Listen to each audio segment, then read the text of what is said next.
南无阿弥陀佛。南无阿弥陀佛. Please release your palms. Today, our topic is leading karma and supportive karma. First, we will talk about the leading karma and supportive karma for everyone. And then we will focus on leading karma and supportive karma for Amitabha reciters. So let's look at the general population. After a sentient being dies, his karma entirely determines which of the 6 realms he will be reborn into in the next life. Since karma is indestructible, everyone's fate is determined by the outcome of the 3 karmic actions of body, speech, and consciousness. According to the theory of karmic retribution and samsara, the karmic force that leads one to be reborn in different realms, such as humans or animals, is referred to as leading karma. And the force that determines one's status, whether noble or lowly, beautiful or ugly, is called the supportive karma. Leading karma is like an examination where several people score high marks, but there can only be one first place.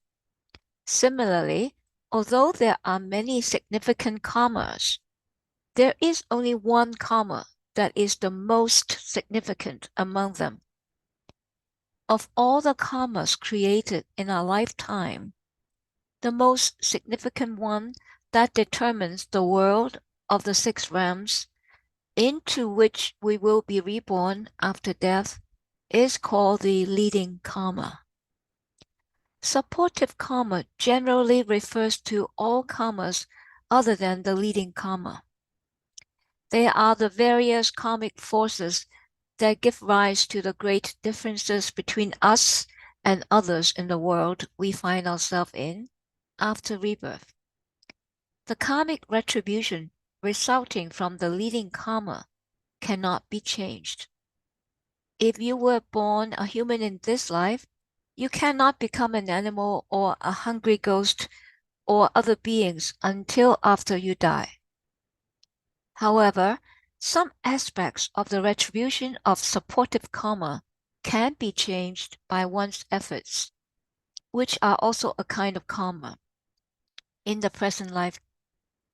For example, one born poor and lowly can become wealthy and noble after engaging in virtuous deeds, accumulating merits, and working hard towards a better life.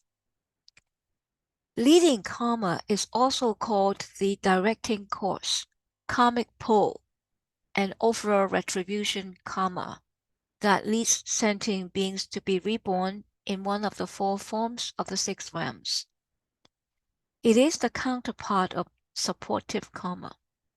For example, the karma that prompts us to be born as human beings is the leading karma, while the differences such as gender, nobility or lowliness, wisdom or folly, beauty or ugliness, poverty or abundance within that are the results of the supportive karma. In short, the karma that leads us to the overall retribution is called the leading karma, while the karma that completes the specific and particular retribution is called the supportive karma. Just like an artist, sketch first, then fill with various colors. The Buddha taught us that all sentient beings in the cycle of reincarnation are governed by the 2 karmic courses, which are clearly explained in the doctrine of Dharma Laksana Vishnapti, which is the basis of the Yogacara tradition. The first course is called the leading karma, which determines the realm of rebirth one will be propelled into. The second course is called supportive karma, which refers to the retribution experienced throughout one's lifetime after being reborn. Billions of beings have come to this world as humans, since they have the same leading karma. However, because of different karmic retributions, some are born wealthy, living a blessed life, and some are born poor, living a life of suffering. Some are born into war-torn countries, and some are born in very peaceful countries. The leading karma, now we'll take a look at the leading karma and supportive karma of Amitabha reciters.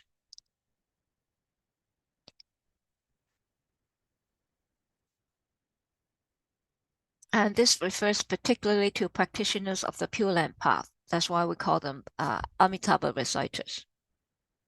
The next life of an Amitabha reciter is not determined by his own karma, but by the inconceivable karmic power of Amitabha's compassionate vows. I want to repeat this very important concept. The next life of an Amitabha reciter is not determined by his own karma, but by the inconceivable karmic power of Amitabha's compassionate vows. After 5 kalpas of contemplation, Amitabha's 48 vows and the immeasurable virtues accumulated over countless kalpas of meritorious cultivation, Amitabha Buddha himself has been realized. Furthermore, these great vows and boundless merits have established the land of ultimate bliss, a realm adorned with unparalleled purity, and have attained the name of great merits, capable of delivering sentient beings from all 10 directions. Among the 48 vows, the 18th is the vow of rebirth through Nianfo. Nianfo is the recitation of Amitabha Buddha's name, which is the leading karma for Amitabha reciters to be reborn in the land of ultimate bliss. Again, I want to repeat this concept. Among the 48 vows, the 18th is the vow of rebirth through Nianfo, which is the leading karma for Amitabha reciters to be reborn in the land of ultimate bliss. Anyone who recites Amitabha's name will definitely be free from the cycle of samsara and be reborn in the Buddha's Pure Land. The 11th vow is the vow of attaining nirvana, which represents the supportive karma for Amitabha reciters in the land of ultimate bliss to attain nirvana and become a Buddha. The 21st vow is a vow of 32 physical marks. Sentient beings born in the land of ultimate bliss will immediately have the same 32 physical and 80 subtle features as the Buddha. The 22nd vow is a vow of universal salvation. After being reborn in the land of ultimate bliss and becoming a Buddha, they will naturally go to the worlds in the 10 directions to universally deliver all sentient beings. The Infinite Life Sutra reads, that Buddha land, like the realm of unconditioned nirvana, is pure and serene, resplendent and blissful. The Shavakas, Bodhisattvas, heavenly beings, and humans there have lofty and brilliant wisdom and are masters of supernatural powers. They are all of one form without any differences, but are called heavenly beings and humans by analogy with the states of existence in other worlds. They are of noble and majestic countenance, unequaled in all the worlds, and their appearance is superb, unmatched by any beings, heavenly or human.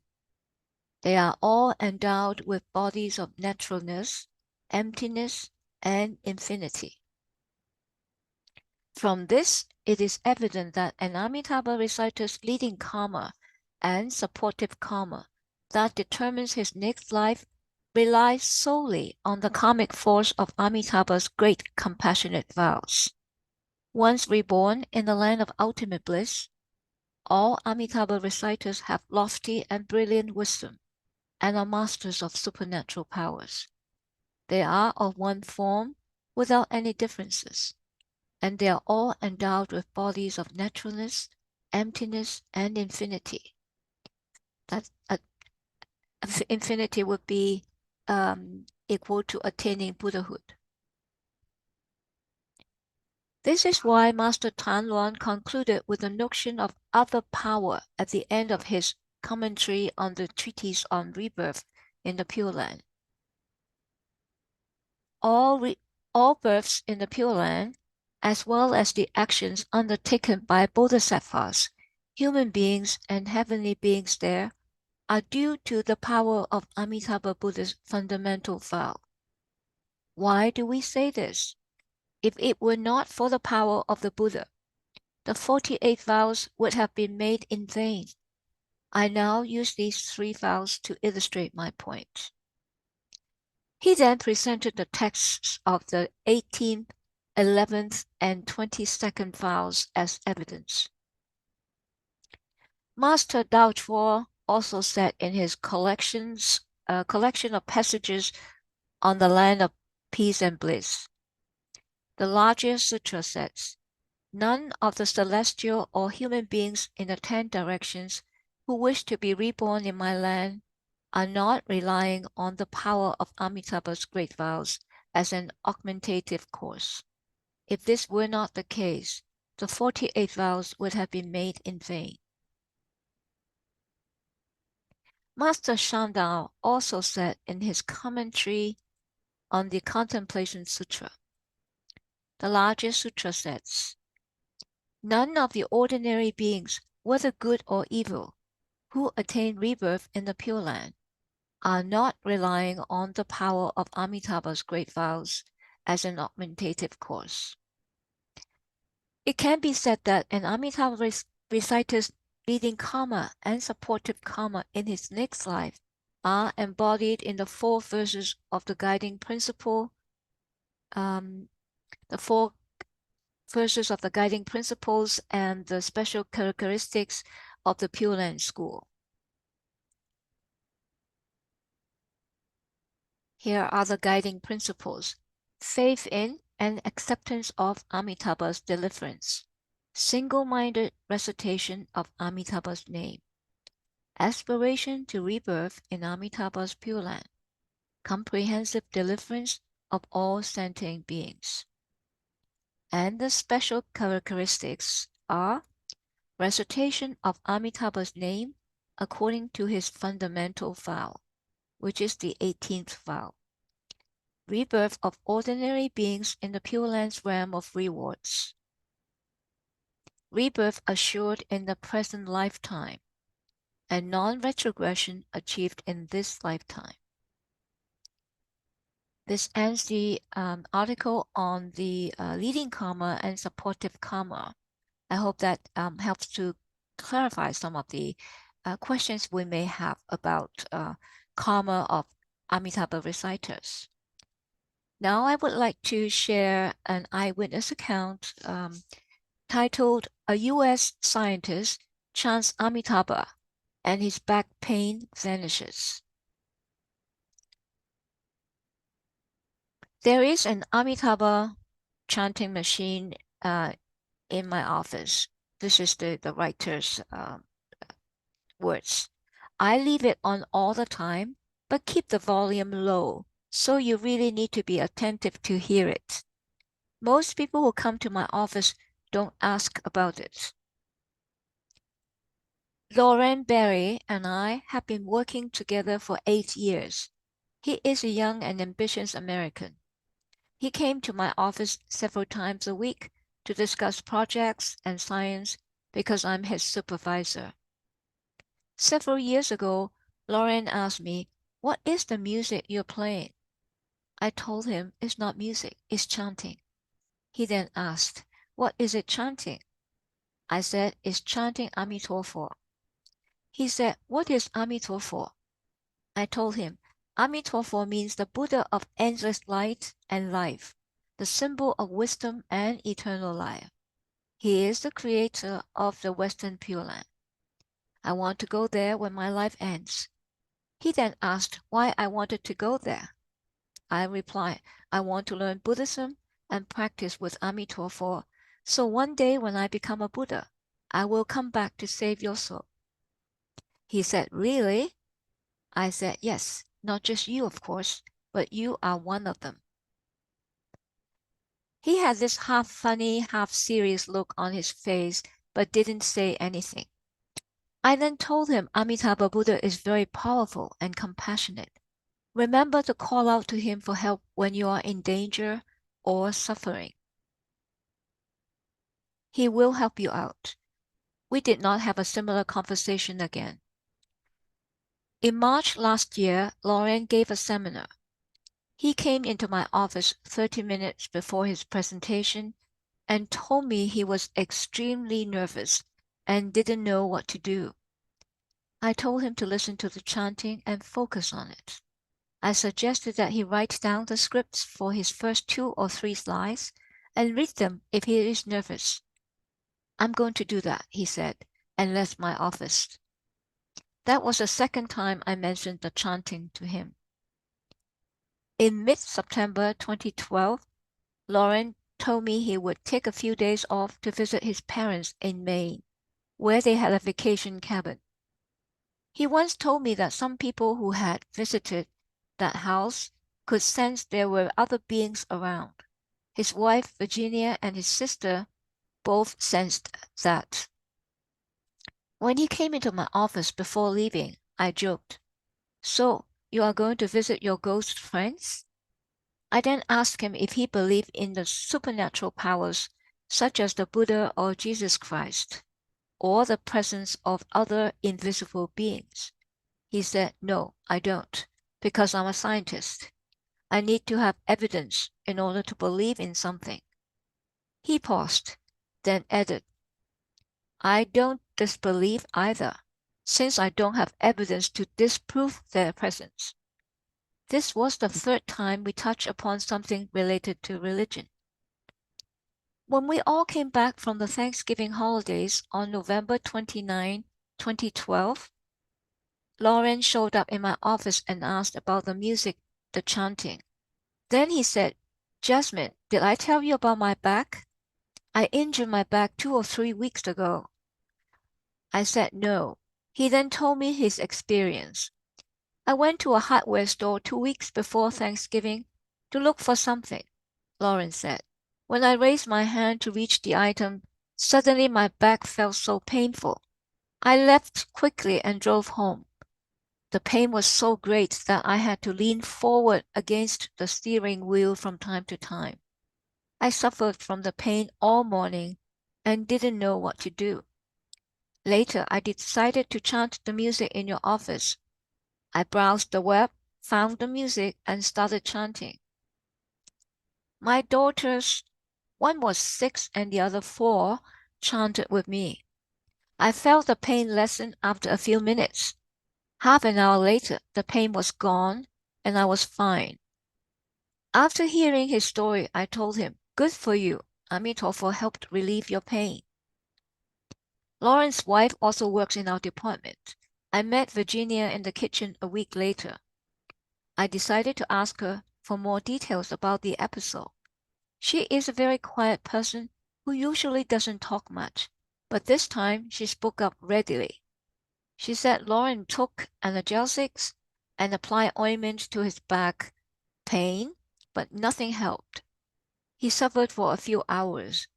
Suddenly, Virginia recalled, he got up and said, "I'm going to chant the music in Jasmine's office." Ava and Hannah saw their father's serious demeanor and followed him into the room. They started chanting together. Lauren's back pain was gone after a while. I asked Virginia what they were chanting. She said, "Amitabha." I was delighted. Never had I mentioned Amitabha to her. She learned the name when she heard her husband and daughters chant it. Lauren called out to Amitabha when he was suffering, and the Buddha reached out to him. I have been chanting Amitofo for several years. Although I haven't experienced his power personally, I never doubted his presence. However, Amitofo showed me his compassion and power through someone who doesn't know him well and who called out to him for help simply because he was desperate. Lawrence's experience strengthens my belief in Amitofo, my desire to go to Western Pure Land, and my recitation practice. Virginia told me she too chanted Amitofo when they visited the ghost house at Christmas. She followed my advice to chant Amitofo and transfer the merit therefrom to the invisible beings. She also advised them to go to the Pure Land with Amitofo. When she or her daughters were sick, Virginia chanted Amitofo as well. She even told the girls to go to their rooms to chant Amitofo when they didn't behave. She said Ava, the 6-year-old, came back with a smiley face. May the Berry family remember to chant Amitofo from now on. May they go to the Pure Land at the end of their current lives. I might have helped save their souls without having become a Buddha. This was recorded in English by Jasmine Minhua Lin in Boston, US of A, on February 22nd, 2013. This is all the time we have for today. Please join palms and recite with me Amitofo 3 times. Namo Amitofo, Namo Amitofo, Namo Amitofo. You may